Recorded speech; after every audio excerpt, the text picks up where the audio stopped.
Welcome back, everybody. Matt the Man here. Hope you're doing well. So this past Thursday was the 10th anniversary, 10th anniversary of Avengers Age of Ultron. Came out May 1st, 2015. Wow. Now Avengers Age of Ultron is the second Avengers movie. Second, not first. Second. And it's already 10 years old. I remember seeing this in the theater in the summer, the start of the summer movie season at AMC at the mall of North Point. Me and my friend Reese saw it in IMAX. And you know what? I think this is considered, when this movie first came out, it was like the black sheep of Marvel movies. It wasn't well received like the first Avengers movie. A lot of people complained, there's too many plots going on. There's too much setup of the overall MCU. All that type of stuff. And I think now and here's the thing, I always enjoyed this movie, ever since I first saw it in the theater. I actually think this is one of the most underrated Marvel movies that they've made. Joss Whedon directed this one again. He did the first Avengers movie. I don't think we don't talk about Joss Whedon anymore. Because of all his sexual scandals, Me Too stuff. But I thought he did a better job with this movie than he even did with the first Avengers movie. This one's bigger, more character moments, complexity with certain characters. The action is bigger, more action going on in this movie. In this movie they introduce the twins, Scarlet Witch and Quicksilver, and I'll get to them in a minute. The main villain is Ultron, an AI robot made by Tony Stark, which has kind of the mind of Tony Stark also, but in a bad version, which I don't know if that's what we're going to get with Doctor Doom in Doomsday, because we got Robert Downey Jr. returning as Doctor Doom. So is this really going to be like another Ultron, another part of Tony Stark's personality, but as a villain rather than as a hero? I guess we'll find out in another year. But starting off the opening of the movie in Sokovia, the big action scene. That's one thing this movie has a lot of great moments of the heroes all in one shot, doing some kind of action. The Sokovia scene really sets up the movie. We see the twins. That's when Tony Stark gets this idea of putting a suit of armor around the world after what happened in the first Avengers movie. And it's a great action scene. Everyone has a moment to shine. Then later on, we got the party scene in the Avengers building. And that's a fun scene. They don't have that many scenes like that later on in any of the other Avengers movies. But that's a fun moment where they're just having fun, enjoying themselves, joking around. Tony and Thor comparing their girlfriends, who's better, trying to move Mjolnir,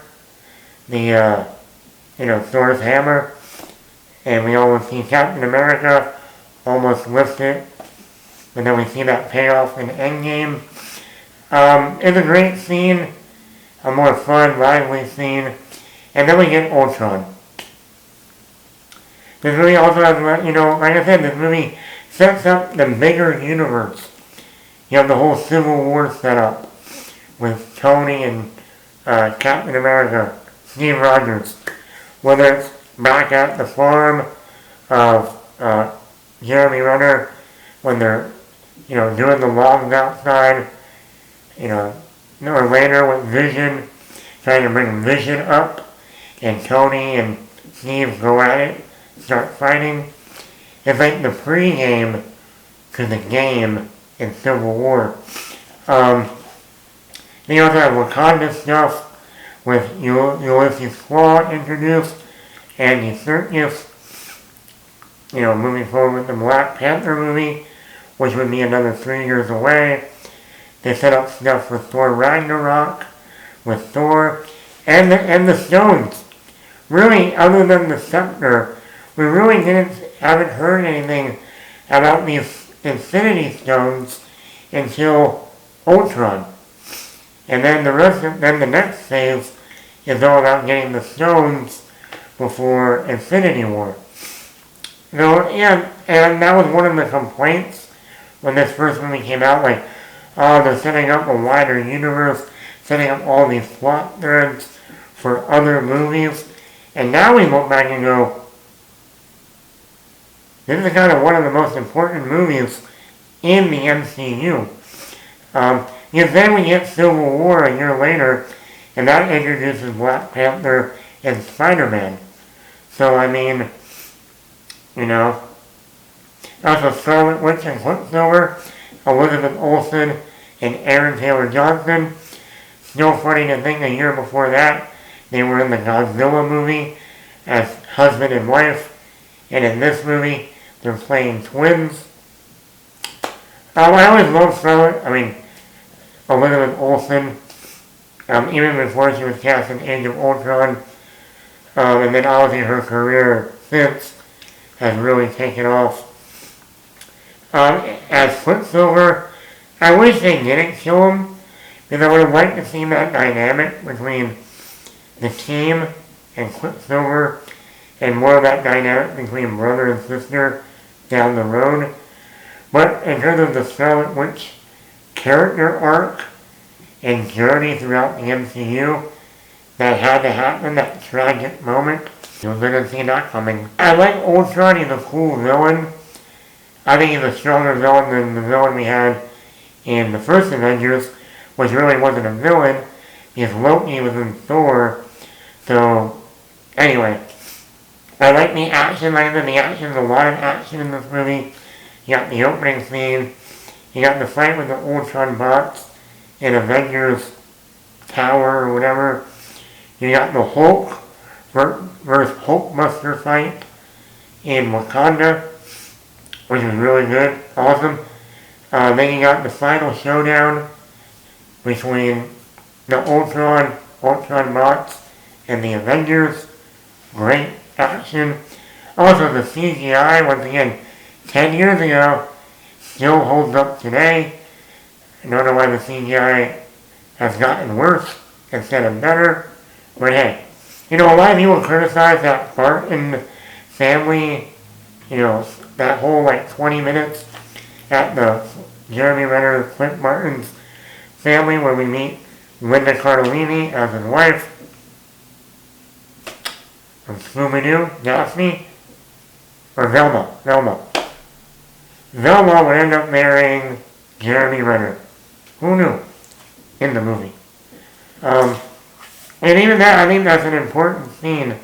Because you see the family dynamic, which later pays off in Endgame at the very opening of Endgame when his family gets dusted. And he goes on a killing spree. But I like that scene because it had a little bit of downtime. We just had a huge action scene with Hulk and Hulkbuster. And now we get to spend a little character moments between Tony and Steve going at it.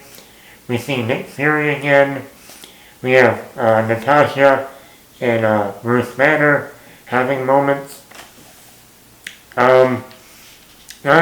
Getting into the Hulk versus Natasha Romanoff romance.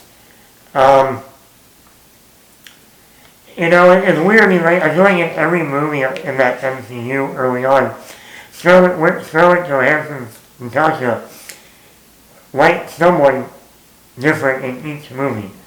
In the first Avengers, she spent a lot of time with Clint. In Winter Soldier, it was Steve Rogers. Then in Ultron, it's Bruce Banner. I mean, I didn't mind it. The problem with that whole thing is looking at the other Marvel movies after Ultron, that was it. They didn't go further with that. You know, when they met up again in like Infinity War, there was nothing. At least if they try to rekindle that relationship or have them actually have a conversation in Infinity War, that might have added, because the stuff is great in Ultron, but like I said, by the end it's like there's no more payoff. Overall, I like the film. I think it's definitely an underrated Marvel movie. The action's great. Oh yeah, Vision. Paul Bettany, if you don't know the story, Paul Bettany thought he was done. He thought his career was over after Iron Man 3 with Jarvis going away. He thought he wasn't going to be Iron Man anymore. And he said he thought, okay, my career's over. I'm done. All I'm doing lately is Marvel movies. That's it. Jennifer Connelly, you need to take over now. And then he got a call from Kevin Feige to come in to the studio, and they sat him down and said, he thought he was going to get fired. He thought, okay, they're going to fire me now, they don't need me anymore, we're done. And they sat him down and said, hey, you're not going to be Jarvis anymore, but you're going to become Vision. Ooh. And then his career had a resurgence. No, not really. And now he's been Vision this whole time. And he's white Vision. He goes from color vision to now white vision. White vision. I don't know if that's a racist thing. Color vision, white vision. You decide. I'm not here to speculate. I just said he was very colorful as Vision, but now as white Vision, he's white. He's just all white. There's no color. I don't know. Maybe that's a racist thing. You decide. I enjoy this movie. I think it's fun. The action's great. A lot of great character moments. A lot of even the team fighting again, even at the beginning, when Thor grabs Tony by the neck and lifts him up. You see that tension between the team itself. Everyone's great in the movie. So yeah. What do you think about Avengers Age of Ultron? It's the Avengers. It's the Avengers. And like I said, there's a lot of humor. We haven't hit that part in this movie where the serious moments are then undercut by the humor. That comes later. But yeah, overall, like I said, I enjoy this film. I think it's very underrated in the MCU as a whole. I think you look back on it now, 10 years later, it's actually a pretty important Marvel movie in the overall future of the MCU moving forward. Now let me know in the comments below. Are you a fan of Avengers Age of Ultron? Were you a fan back 10 years ago? Have you become more appreciative of the movie now? Let me know in the comments below. Hit that like button, hit that subscribe button, leave a comment, and you didn't see that coming. You didn't see that coming?